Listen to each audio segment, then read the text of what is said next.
Hello welcome to my YouTube channel healthy kitchen by Anitha. నేను ఈరోజు ఘీ పొడి దోశ అండ్ కారం దోశ ఎలా ప్రిపేర్ చేసుకోవాలో అయితే చూపిస్తున్నాను. చాలా అంటే చాలా టేస్టీగా ఉంటుంది.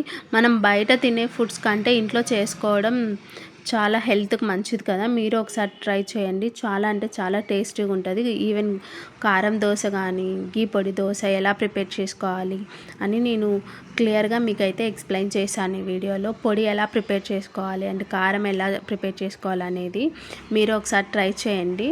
నచ్చితే నాకు లైక్ చేయండి, షేర్ చేయండి, కామెంట్ చేయండి. ఫస్ట్ ఎలా ప్రిపేర్ చేసుకోవాలో చూద్దాం. నేనైతే ఒక ప్యాన్ తీసుకున్నాను. ప్యాన్లో కొద్దిగా ఆయిల్ అనేది వేసుకున్నాను. ఆయిల్ మంచిగా హీట్ అయ్యాక ఒక 10 నుంచి 15 వెల్లుల్లిపాయలు అనేది యాడ్ చేసుకున్నాను. పొట్టు తీయకపోయినా పర్లేదు, పొట్టు తీసుకున్నా పర్లేదు. పొట్టు తీయకుండా వేయడం వల్ల టేస్ట్ అనేది మంచిగా ఉంటుంది అన్నమాట.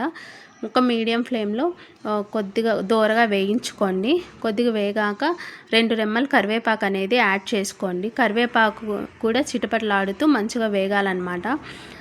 వేగిన తర్వాత ఒక 2-3 మినిట్స్ మొత్తం మీడియం టు లో ఫ్లేమ్లోనే చేసుకోండి ప్రాసెస్ మొత్తం. తర్వాత ఒక 6 నుంచి 7 ఎండుమిర్చి అనేది యాడ్ చేసుకున్నాను. మీకు కారం తక్కువగా అనిపిస్తే ఇంకా 2 ఎండుమిర్చిలు అనేది తీసుకోండి. తర్వాత ఒక స్పూన్ జీలకర్ర అనేది యాడ్ చేసుకోండి. ఇవన్నీ మంచిగా వేయించుకోండి. ఎండుమిర్చి అండ్ జీలకర్ర బాగా వేగాలన్నమాట. మంచిగా వేయించిన తర్వాత ఒక చిన్న నిమ్మపండు సైజ్ అంతా చింతపండునైతే తీసుకోండి. నేను వీడియోలో చూపిస్తున్న విధంగా వేసేసుకొని చింతపండును కూడా మంచిగా వేయించుకోండి. చింతపండు అనేది మంచిగా మగ్గుతుంది. ఇలా వేయించుకోండి వీడియోలో చూపిస్తున్న విధంగా. ఫ్లేమ్ అయితే అడ్జస్ట్ చేసుకోండి. సిమ్లో పెట్టుకుంటూ మీడియం ఫ్లేమ్లో పెట్టుకుంటూ. తర్వాత ఒక కప్పు, కొంతమంది పుట్నాలు అంటారు, కొంతమంది శనగపప్పు అంటారు. ఇది చూస్తున్నారు కదా, పప్పులు అనేది వేసుకోండి. మేము పప్పులు అంటాం. పప్పులు వేసుకున్న తర్వాత మంచిగా వేయించుకోండి.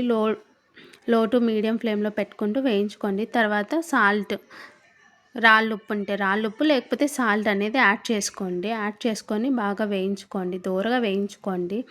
పుట్నాల పప్పు కూడా కొద్దిగా వేగాలన్నమాట.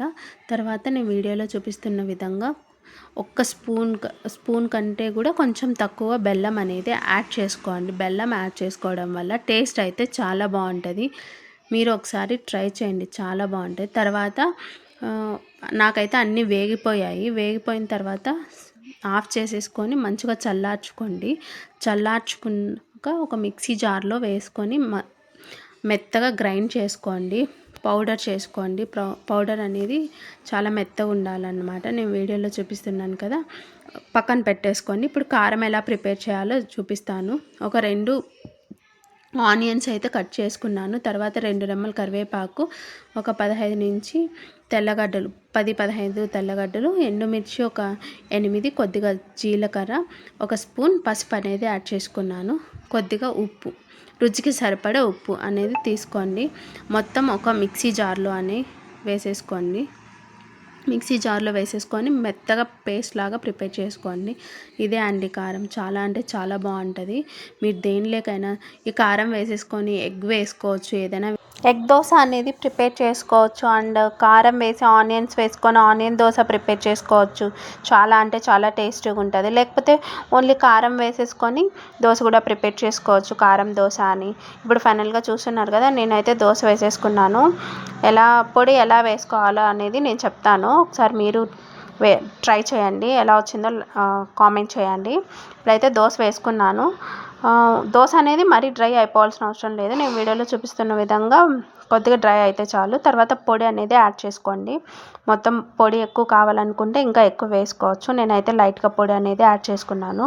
పొడి యాడ్ చేసుకున్న తర్వాత నెయ్యి కానీ లేకపోతే నూనె కానీ, ఆయిల్ ఉంటే ఆయిల్, లేకపోతే గీ ఉంటే గీ యాడ్ చేసుకోండి. దోశ పైన మంచిగా యాడ్ చేసుకున్న తర్వాత మీడియం ఫ్లేమ్లో బాగా దోశ అనేది ఫ్రై అవ్వాలన్నమాట. నేను వీడియోలో చూపిస్తున్న విధంగా మరి హై ఫ్లేమ్ పెట్టేసుకొని దోశ మాడిపోయేలాగా అయితే చేసుకోవద్దు. చూసారు కదా, నాకైతే పైన కూడా మొత్తం డ్రై అయిపోయింది దోశ. సో ఇప్పుడు తీసేసుకోవాలి. మీకు దోశ బ్యాటర్ కూడా కావాలంటే నాకు కామెంట్ చేయండి. నేను దోశ బ్యాటర్ వీడియో అయితే ప్రిపేర్ చేసి పెడతాను. ఫైనల్గా దోశ అయితే ఇలా ఉంది. చూడడానికి కాదు, తినడానికి కూడా చాలా బాగుంటుంది. ట్రై చేయండి. కొత్తగా చూస్తున్న వాళ్ళు